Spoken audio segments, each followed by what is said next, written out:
All Things Bike with Fred Thomas is brought to you by Frame and Wheel, eBay selling services for cyclists and bike shops throughout New England, and AD Bikes, the modern face of Austro-Daimler cycling and the bike company of the future.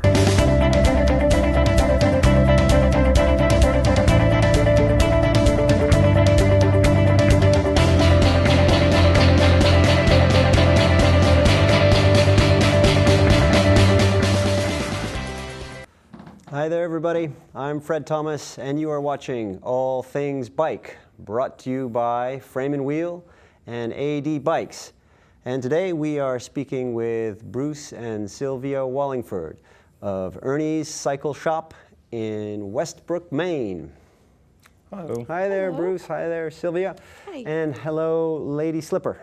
Yes. I swear this is the most patient dog I have ever seen. A dog that is clearly at ease in front of the camera. And She's also, chill.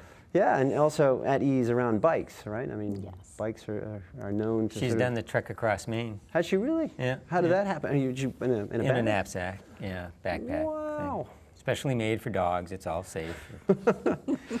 Well, that's great. Well, it's really great to have you on the show, and I've always known about Ernie's Cycle Shop, primarily because somewhere along the line I picked up that it was among the oldest bike shops in Maine, if not the oldest. And is that the case? Please explain. Yep, we didn't do the research ourselves. It was a Bicycle Coalition of Maine member who was doing a report on that and informed us that we were the oldest bike shop in Maine. Wow! Right now, And possibly New England. wow! There you go. Wow! I mean, that's some serious credibility, I would say.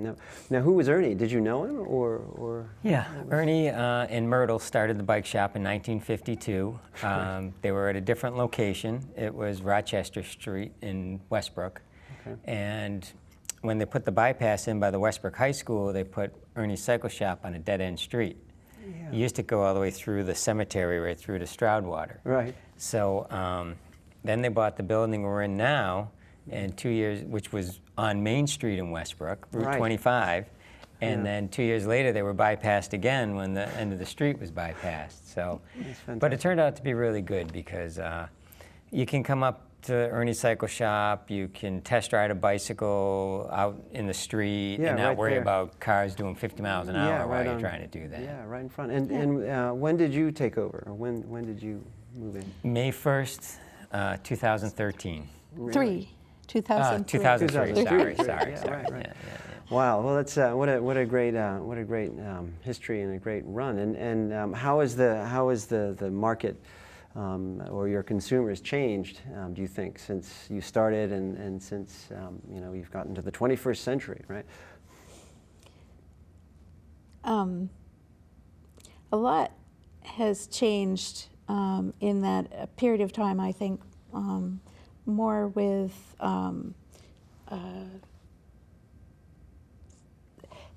internet sales and how we need to stock Oh yeah. inventory, how more closely we need to stock inventory right. and technology Yeah. changing. So making sure that you're not having, she's getting fidgety. Yeah.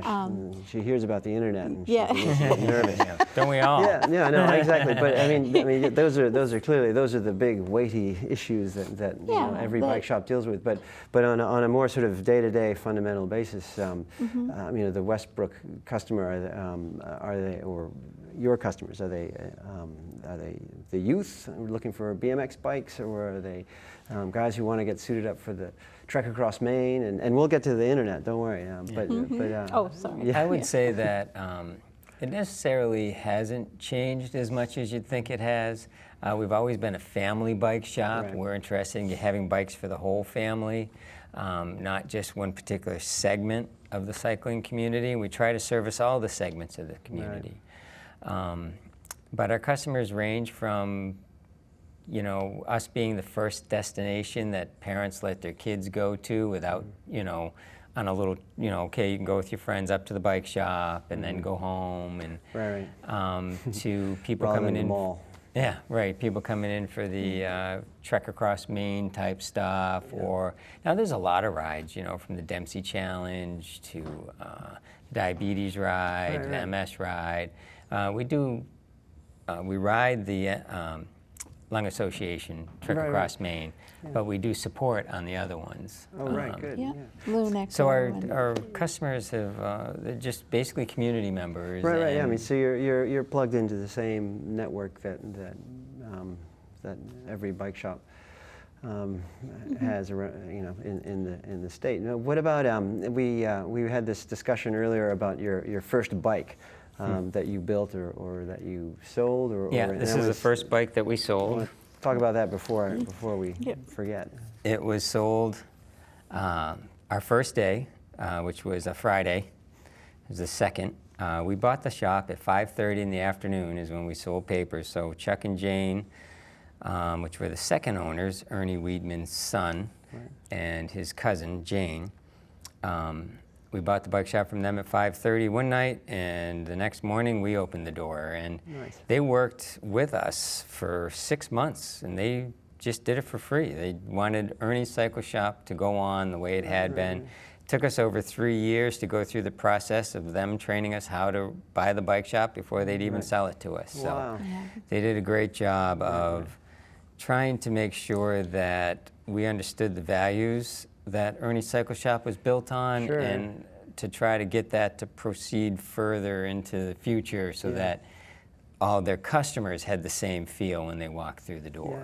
No, I think it's working. I mean, thank you. That spirit is being channeled on, and I think both of you definitely have absorbed that. I'm certain. We try. And you have a secret weapon in Lady Slipper. Oh, I think I'm boring her. No. I have that effect on many. She's just totally chilled.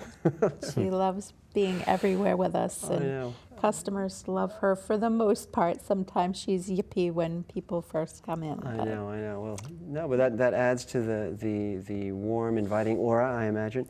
but then, so we've got that. But then, how do you translate that or transfer it to the realities of the internet? You know, as sort of intimidating as that sounds, what do you think is the right way to go?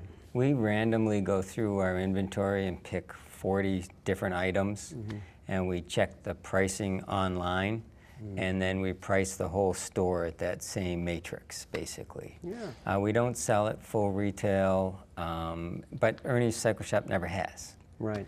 So, you know, at some point, somebody needs to work on your bike, and one of our mottos is that we service what we sell. Yeah, there you go. So we try to make sure that you've got some place to come. If something happens to the bike, we try to do the best job we can to keep you rolling. Yeah. The other thing you can't get when you're purchasing something on the internet is the knowledge of actually riding the bike. So we pride ourselves on making sure customers come to us and they know we actually ride those bikes. We are on them. We know how they should be fitted for the bicycle.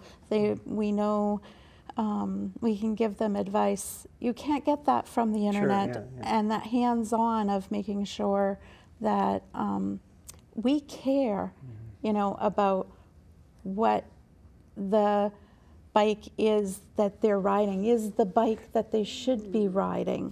And it is a passion of ours. No, I mean, I think it sounds like the right idea. I mean, there's some sort of middle ground in there somewhere between the convenience, choice, and selection of the internet. Maybe that works for a tire, but what I like to say is that you can't cut your steer tube on the internet, which is, I guess, sort of a carbon way of saying, you know. Okay, maybe you can't. It's hard to replace your chain on the internet. I mean, these are some things that a lot of people can't do on their own. Right. But now, you're involved in the support of the rides around here. Do you have any events or you know, other organizations that you work with that we should know about? We installed a Cycle Speedway behind the bike shop. Oh yeah, I heard about this. So it's a 90-meter oval track. It's flat. It's got, and that is basically the definition of the European Cycle Speedway. So we've started the American Cycle Speedway. Ours is the first one that we know about. Nice. And the basic difference is that we have bermed corners all the way around both ends of the track, and we have a BMX start gate. So the gate drops in front of you. The European model has a cement or block starting line. Right. Goes and an inner ring, and ours is just like, you know, dirt, so that if you fall on it, it doesn't hurt as much. And their gate goes straight up and down, so you can't touch it. There's kind of rules. Right. So it's for BMX bikes? Theirs is kind of like a hybrid kind of bike. There's certain rules on it. You can't even have, you're not supposed to have brakes or anything else that the judges feel unsafe. Well, I'm thinking once you don't have brakes, everything's unsafe, so. Wow, so it's true, there is a velodrome in New England. Well, It might be it's a dirt track, and and so do you have events every weekend? well, Kids come out? we did our inaugural one where it was just kind of like a test to see how to go. Right. And then Great Works Landscaping liked the idea, and they came in and they actually built the track. They got a couple guys in with tractors and equipment, leveled everything out, moved it all around, and you know, it was all we could do to put diesel fuel in the tractors for them, you know, and incredibly you know, grateful to them. Yeah, it was crazy. It was nice. amazing. It was very nice. We'll get some pictures of this, and but is there a club that comes out every Saturday? Or no, so we're going to have, hopefully we were just talking about this today, 3 or 4 races a year, one in each season is what it looks like. We may possibly not have the winter season, but then fat bikes would be kind of cool, and we're going to have a separate award for people that ride the same bike at each 4 races. Oh, right. And then other people, you know, you can bring any bike that you want. So far, there's 2 ways to break it up. You can either break it up by wheel size, or you can break it up by age. Right. So what we've decided to do is break it up by age. Right. Yeah. Masters and juniors and. Yeah, basically, from this age to that age, you know, on up to 23. Right. No, that's extraordinary, and I mean, I've never really, I can't really picture it yet, but it sounds great. It's a wonderful way to get the community involved, and I guess you have the space for it. So what about, I mean, are there any specific plans that you've got going forward that for the next year or the year after? You were mentioning earlier you have a long-term plan to become a full-year bike shop, for example. I mean, how well, commuters, again, you know, play a big role in that. There's more and more commuters every year, especially as the winters seem to be getting less severe. Yeah, right. And fat bikes too help, right? Oh, absolutely. Yes. Fat bikes are a big turning point for bicycle riding in the wintertime. Now it's just, you know, it used to be for transportation. Now it's for fun. Yeah, really. Yeah. And transportation. Right. Yeah. But so the full year bike shop plan would involve focusing on winter bikes, I suppose. Yeah. Yes. And we've just required a snowmobile from Rogers Appliance Repair. They donated that to us, and well, technically it's our niece's or his granddaughter's snowmobile, but until she gets big enough, it's ours to use. So 6 years we're gonna, old, right? Yeah, you know, she's 8 or 9 now, and I think she's 9 or 10. Okay. So, but that's what we're going to groom the fat bike trails with. Right.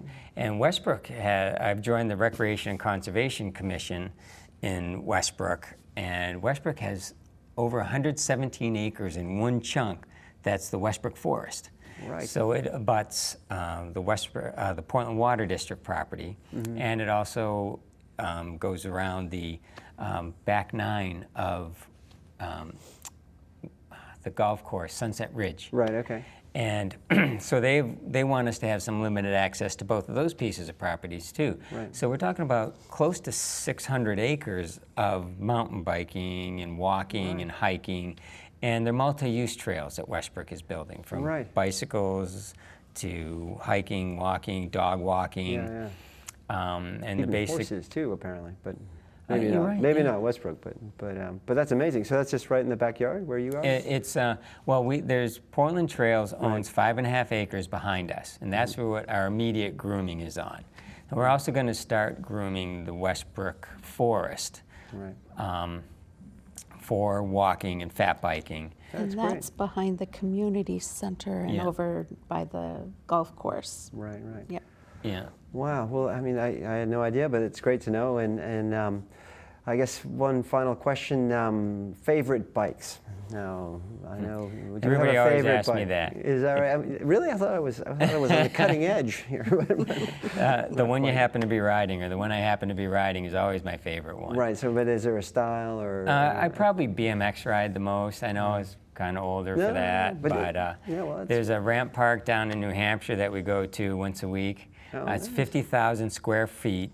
It's Rye Airfield. They've got a Dew Tour size half pipe in there. They got my. bowls. They got, you know, jumps and hips. Indoors. Oh yeah, it's all inside. right, Yeah, right. it's all heated year round. that's great. There's sessions, 3-hour sessions. If you go there and you ride for 3 hours, you're Yeah, that's a lot of work. knowing it after the end of 3 hours. You might not pedal a lot. Yeah, you know. No, and if you survive all your tricks and stunts, I suppose. That's great. So BMX now we know. And Sylvia, a favorite bike or style or type? I'm more of a leisure comfort Yeah. bike rider. I do like to do a little bit more of the touring too, Sure. as well. I like that probably more than rails to trails and that kind Okay. of thing. I like the more being out on the road and being out there. Seeing the neighborhood and- The neighborhood or The zip code. Done, yes. Cross a few zip codes on some of the trails or ventures I've been on, and I have more of a passion for that.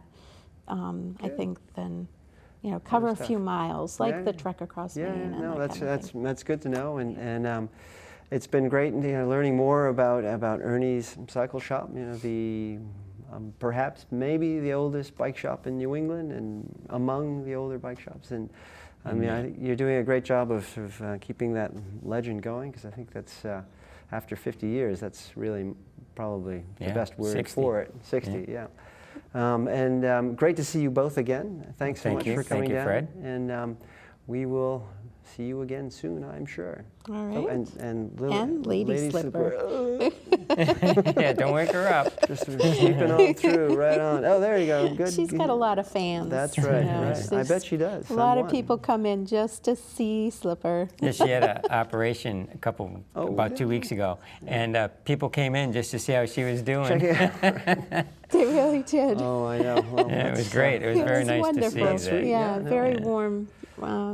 Wonderful. Well, we will be Caring down people. and to talk bikes and check on Lady Slipper's morale. She's doing fine. Great. Good. Yes.